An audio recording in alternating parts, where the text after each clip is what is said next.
Shalom Bapak Ibu Saudara, kita teruskan renungan kita masih mengenai kosmos kekristenan.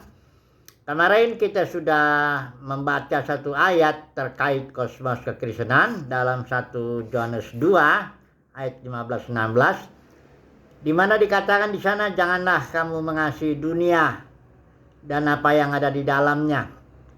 Ya, jangan mengasihi kosmos, karena yang ada di dalam kosmos itu keinginan daging, keinginan mata, keangkuhan hidup bukan berasal dari Bapa.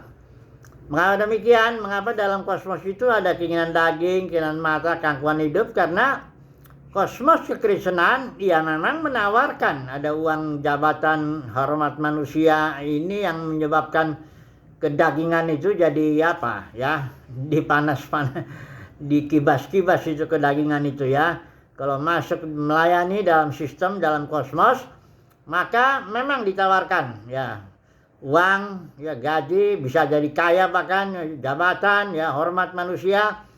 Sehingga ya kalau orang mencintai kosmos itu, ya kasih akan Bapa tidak ada dalam orang itu. Oke. Nah, sekarang kita mau masuk men-sharingkan bahwa kita bisa melayani kekristenan tapi di luar kosmos, dan itulah yang Alkitab katakan ya. Nah, kita akan mengambil aja beberapa contoh lah dulu orang-orang yang ya sebenarnya sih dari Kejadian Wahyu itu ya, orang-orang yang melayani di luar kosmos itu ya memang begitulah hamba Tuhan itu. Misalnya Yesus, Yohanes Baptis itu semuanya di luar kosmos keagamaan pada zamannya ya. Habel juga melayani, Kain itu bapak orang yang beragama itu ya. Udah gitu kemah pertemuan itu suku Lewi itu sebenarnya dia melayani di luar, karena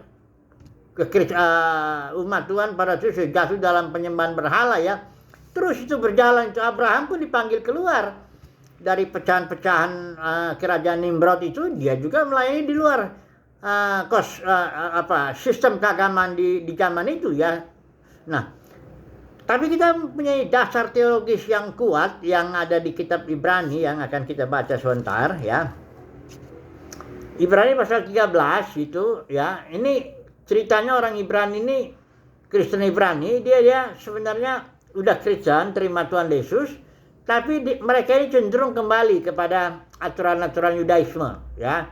Aturan makanan, hari raya dan sebagainya. Mereka cenderung mau menyempurnakan iman mereka dengan aturan-aturan agamawi seperti itu. Nah disinilah saya yakin Rasul Paulus yang menulis ini, dia mengatakan begini, Ibrani pasal 13 ayat 9, janganlah kamu disesatkan oleh berbagai-bagai ajaran asing, sebab yang baik ialah bahwa hati kamu diperkuat dengan kasih karunia. Jadi tetaplah tinggal dalam kasih karunia, dan bukan dengan pelbagai makanan yang tidak memberi faedah kepada mereka yang menuruti aturan-aturan makanan macam itu. Nah, jadi ini orang Ibrani cenderung untuk menyempurnakan diri dengan melakukan berbagai-bagai aturan-aturan agamawi.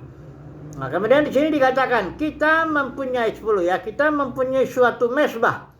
Nah, mesbah ini bukan mesbah Yudaisme di mana korban binatang itu kan hanya simbol aja. Kita mempunyai suatu mesbah, ini artinya mesbah korban Kristus di kayu salib.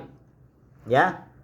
Hanya persoalannya Kristus itu mati sama seperti tubuh binatang, di ayat 11 itu dikatakan itu ya. Darahnya dia masuk ke tempat kudus, tapi dia dibakar di luar perkemahan. Nah, itu juga lah sebabnya Yesus itu menderitanya di luar pintu gerbang ya. Di Golgota, di luar kota Yerusalem itu, walaupun tidak jauh jaraknya. Nah, ayat 13 ini dia nasihatnya. Karena itu, marilah kita pergi kepada Tuhan Yesus di luar perkemahan dan menanggung kehinaannya. Inilah kita dasar teologis bahwa kita harus berada di luar perkemahan. Ya, karena Yesus sendiri korbannya, dia di luar perkemahan. Melayaninya juga di luar perkemahan. Dia berkorban juga untuk menguduskan umatnya di luar perkemahan. Ya. Kita nggak perlu takut kalau berada di luar kosmos kekristenan ya. Nanti sesat, nggak ada makanan rohani kan begitu ya. Banyak kan para pemimpin agama Kristen tuh nakut-nakutin jemaat tuh, kamu jangan keluar nanti diterkam serigala dan sebagainya. Tapi justru saudaraku, di luar perkemahan itu terjadi ada banyak makanan yang berlimpah. Ya, saudara lihat itu kasus itu yang zaman Elisa itu ya, tentara Aram itu adanya di mana itu ya? Dalam 2 Raja-Raja itu ya, pasal 6, pasal 7 itu ya, ada kasus di mana Israel pada itu dikepung oleh Raja Aram. Sehingga Samaria itu ada dalam kelaparan dia. Kota Samaria itu. Sedemikian, begitu Elisa bernubuat bahwa besok akan ada penyelamatan Tuhan. Nah, tapi persoalannya Tuhan menolong kelaparan di Samaria itu dengan 4 orang kusta. Kita tahu kalau orang kusta itu tidak boleh masuk perkemahan karena dia dianggap najis gitu ya. Jadi dia ada di luar pintu gerbang. Nah, si 4 orang kusta ini sementara tentara Aram berkeliling itu mengepung Samaria.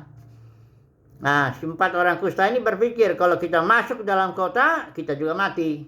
Karena di dalam kota itu terjadi kelaparan. Nah, kalau kita diam di sini, di luar pintu gerbang, juga kita akan mati. Ya sudahlah, kita untung-untungan masuk aja ke tentara Aram, perkemahan tentara Aram.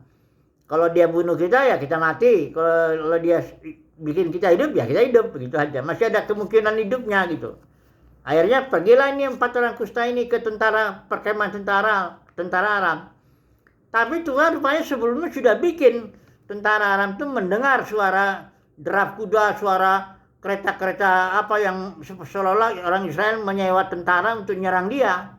Sehingga kaburlah ini orang Aram ini semuanya. Ditinggal di perkemahan itu, makanan, minuman, pakaian, emas, perak apa semua ditinggalin di situ. Kosong perkemahan tentara Aram itu sehingga 4 orang kusta ini lihat loh, nggak ada orang. Akhirnya mereka makan, minumlah, puas dan sebagainya, ambil emas, perak, pakaian itu semua disembunyiin sama mereka makan lagi. Tapi akhirnya seorang bilang, wah kita nggak boleh begini, kita harus kasih tahu sama orang Israel, orang yang di Samaria itu di luar ada makanan berlimpah. Akhirnya intinya mereka kasih tahu lah, ya, dan akhirnya makanlah diselamatkanlah orang Samaria itu, ya, Israel. Ini cerita, ini profetik bahwa di dalam perkemahan memang akan terjadi kelaparan akan makanan, tapi bukan makanan jasmani. Mari kita baca dulu ya, ada Amos pasal 8 ayat 11 ya, itu ada nubuat di situ. Dikatakan bahwa akan terjadi, mari saya baca dulu ya, Amos pasal 8 ayat 11 ya. Dikatakan di sana, sesungguhnya waktu akan datang, demikianlah firman Tuhan Allah, aku akan mengirim kelaparan ke negeri ini, bukan kelaparan akan makanan, bukan kehausan akan air, melainkan akan mendengarkan firman Tuhan. Jadi akan ada kelaparan firman Tuhan di dalam perkemahan. Nah, saya yakin dalam kekristenan ini, dalam kosmos kekristenan sudah terjadi nih. Nubuat ini kelaparan akan firman Tuhan. Nah, orang-orang yang di luar kosmos itu berlimpah makanan, banyak pewahyuan segar. Misalnya Rasul Yohanes. Rasul Yohanes itu tidak mempunyai koinonia dengan gereja-gereja yang jatuh itu. Dan dia dibuang, dikucilkan di Pulau Patmos. Tapi di Pulau Patmos itulah dia mendapatkan pewahyuan yang baru, yang segar. Mengenai gereja, ya, mengenai Yesus Kristus, ya, mengenai masa depan. Bahkan sampai langit dan bumi yang baru. Jadi, bagi saudara kita yang berada di luar kosmos kekristenan, kita pasti mendapat makanan berlimpah, ya. Makanan berlimpah dan kita harus berikan itu kepada kekristenan. Tapi kita sendiri di luar kosmos itu, ya. Kita nggak berharap sama sekali dari kosmos itu. Kita nggak mencintai kosmos itu. Kita nggak berharap uang, jabatan, hormat manusia yang ada di dalam kosmos itu, yang ditawarkan oleh kosmos kekristenan, enggak. Sama sekali kita berada di luar itu. Makanan kita di luar melimpah. Ya jasmani secukupnya lah ya. Makanan rohani tapi berkelimpahan ya, Bapak Saudara. Jadi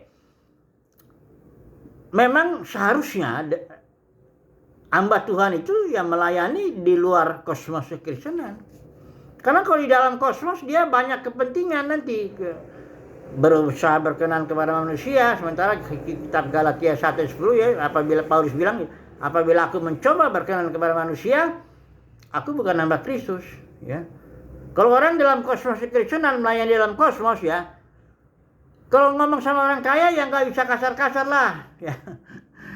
Ya, karena orang kaya dibutuhkan oleh kosmos. Kosmos itu nggak bisa bergerak kalau nggak ada orang kaya, nggak ada duit di situ, ya. Kalau ada orang terhormat atau apa semua, kita harus jaga-jaga ngomong begitu, ya. Tapi kalau kita yang lain di luar kosmos itu apa adanya aja kita sampaikan, ya. Sebab kita nggak berharap emas, perak, pakaian apapun juga dari kosmos kekristenan. Jadi kita bisa melayani dalam arti melakukan kehendak Tuhan dengan murni. Yang pendeknya kita sampaikan aja, inilah yang saya yakin kehendak Tuhan harus saya sampaikan, saya sampaikan. Saya nggak peduli mau orang mau tersinggung, mau marah, mau dengar, mau apapun responnya nggak. Saya bukan urusan itu. Itu urusan dia.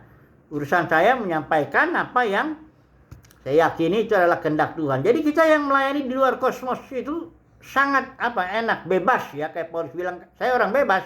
Walaupun dia tawanan roh, tapi dia orang bebas. Dia bisa bergerak sesuai dengan apa yang Tuhan pimpin dia untuk melakukannya, ya. Jadi semoga saudara dan saya kita mendapat kasih karunia terus ya untuk melayani kekristenan, tapi di luar kosmos, ya. Di luar kosmos kita tidak mencintai kosmos, kita ada di luar itu, ya. Kita nggak berharap uang, jabatan, hormat manusia, tapi kita melayani kekristenan dengan tulus ya, dengan apa yang Tuhan suruhkan kita sampaikan, ya. Semoga saudara saya terus mendapat kasih karunia untuk itu. Haleluya. Amin.